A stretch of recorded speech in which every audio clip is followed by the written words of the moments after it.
The morning Vera Suffin arrived at Aldrin House, Mrs. Pell watched from the top of the stairs with the particular stillness of a woman who has seen too many arrivals to trust them. 20 years she had kept this house, through the old Mr. Aldrin's slow decline, through the grief that followed, through the years of the sun, moving through rooms like weather, present and unpredictable and cold. She had watched women come to this threshold with ambition arranged across their faces like table settings. Deliberate, symmetrical, designed to impress. She had watched them calculate the marble and the height of the ceilings and the number of staff in the hall and quietly begin. Vera's son carried a canvas bag and a composed expression and nothing else. She was 24, a seamstress, the eldest of four, the one who had managed the household accounts since her father's illness and kept the rented rooms in Fenwick Street from being surrendered for 3 years running. The arrangement had come through a solicitor. The terms were plain: 6 months, her family's lease secured, his late mother's wish, recorded in a letter found after the funeral, honored at last. Neither of them had been consulted before the wish existed. Both of them had said yes without requiring the other to be more than they were. Dorian Aldrin stood in the study doorway when she entered and did not step forward to greet her. He was a large, still man in his early 40s with a face that gave nothing away cheaply, and the house around him deferred to his stillness the way water defers to stone. The staff angling slightly toward him when he passed. Conversations lowering without instruction, doors opening before he reached them. Mrs. Pell had spent 2 decades watching rooms reorganize themselves around this man, and she did not expect the seamstress with the canvas bag to be any different. Vera's son looked at him steadily and said, "Where would you like me to put my things?" Not a performance of ease. Not a calculated lightness. A practical question asked by a woman who had learned not to waste words on rooms that hadn't earned them. Dorian Aldrin looked at her for a long moment. Then he told Mrs. Pell to show her to the East Room. That was how it began. The contract was signed. The following morning in the study, witnessed by the solicitor and by Mrs. Pell, stood near the window and folded her hands, and told herself she was only present because someone reliable needed to be. Vera read the document before signing it. She read it with the careful attention of a woman accustomed to checking measurements twice. And when she found a clause she did not understand, she asked the solicitor to clarify it, quietly and without apology, and waited until the answer satisfied her. Dorian Aldrin sat across the table and watched this and said nothing. She signed on the indicated line. So did he. The solicitor left. Mrs. Pell brought tea. Vera thanked her by name. She had learned Mrs. Pell's name the evening before without being introduced, simply by listening. And that small thing settled in Mrs. Pell's chest like a stone finding the bottom of still water. They did not speak further that morning. Vera carried her bag to the East Room. Dorian went to his office. The house continued. 3 days later, Mrs. Pell found her in the small room off the kitchen that had once been used for mending, unused for years, the light good, the window overlooking the rear courtyard. She had cleared a space, set up her equipment, and was working on a sleeve. She had not asked permission to use the room. She had also not assumed it. She had simply found the space that made sense and occupied it without fanfare. And when Mrs. Pell appeared in the doorway, Vera looked up and said there was tea on the side if she wanted any. Mrs. Pell sat down. She could not have explained why. "Do you know what he does?" she asked. It was not what she had meant to say. "Enough," Vera said. She turned the sleeve in her hands. Enough to know the contract was the safer question. Mrs. Pell considered this. "Most women who've come to this house," she began. "I'm not most women," Vera said, without heat, without pride. "I'm a seamstress with 4 younger siblings and a lease that runs out in March. The rest of it is his business." It was the plainest accounting Mrs. Pell had ever heard anyone give of themselves in this house, and she believed every word of it. The coat appeared on the 4th morning. It was a good coat. Charcoal wool, beautifully cut, the kind of garment that had been made for a body like Dorian Aldrin's and knew it. The lining at the left cuff had begun to separate. A small failure, invisible unless you looked. Mrs. Pell had noted it weeks ago, and said nothing. Because there were things in this house that went unmentioned until they could no longer be ignored. She found the coat laid across the chair in the sewing room.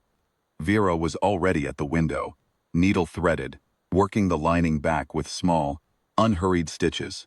She had not been asked. The coat had simply been hanging near the east room door. She had presumably noticed the cuff on her way, breakfast, taken the coat, and begun. "He didn't ask you to do that," Mrs. Pell said. "No," Vera agreed. "He won't thank you for it. I know." She turned the cuff. "I wasn't going to look at a pulled lining for 6 months." Mrs. Pell took the coat back to the study herself, folded across her arm. Dorian was at his desk. He looked at the coat, then at Mrs. Pell, and she could see him working backward through the logic of it. The cuff, the east room, the woman who had been in his house 4 days, and already knew where the mending room was. He said nothing, took the coat and hung it on the stand beside the door. But that evening, as Mrs. Pell passed the study, the door was not fully closed. Through the gap she heard him ask, speaking to no one, or perhaps to the room, "Does she need anything?" The weeks moved. The house adjusted. Vera did not perform ease, and she did not perform distance. She occupied the house the way she occupied the sewing room, practically, without requiring it to be other than it was. She ate at the kitchen table when she was working late. She said good morning to the staff, and remembered their names, and asked after the groundskeeper's knee. She did not ask Dorian Aldrin about his work, his history, or the particular weight that sat behind his eyes on the evenings, when a meeting had run long. She did not ask because she had not been invited to ask, and she understood the difference between a door that was closed and one that was locked. He noticed. Mrs. Pell saw him notice. She saw it first on a Tuesday evening in the 5th week. Dorian paused at the door of the sewing room, Vera inside, working, lamp on, courtyard dark behind the window, and stood there for 4 or 5 seconds before continuing down the hall. He had not intended to stop. Mrs. Pell was certain of that. He had simply stopped. She saw it again when a business associate came to the house and made a remark. Light, dismissive, the sort of remark men of that kind make without thinking, about the wife's domestic arrangements. The associate meant nothing by it, was gone a moment later. But Mrs. Pell, who had been carrying a tray in the corridor, watched Dorian Aldrin go very still and say quietly that the arrangements in this house were not a subject for comment.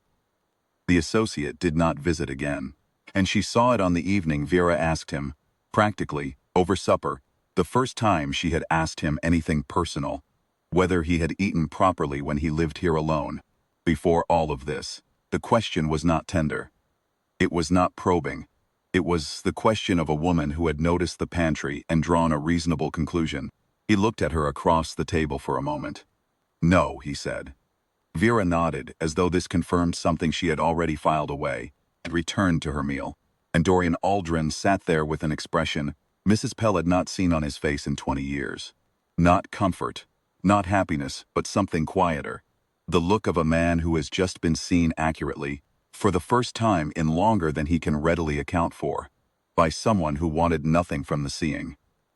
The 6 months ended on a Thursday. The solicitor sent word. The extension clause, a second contract prepared as a matter of course, extending the arrangement by another 6 months on identical terms, arrived in a sealed envelope on the study desk. Mrs.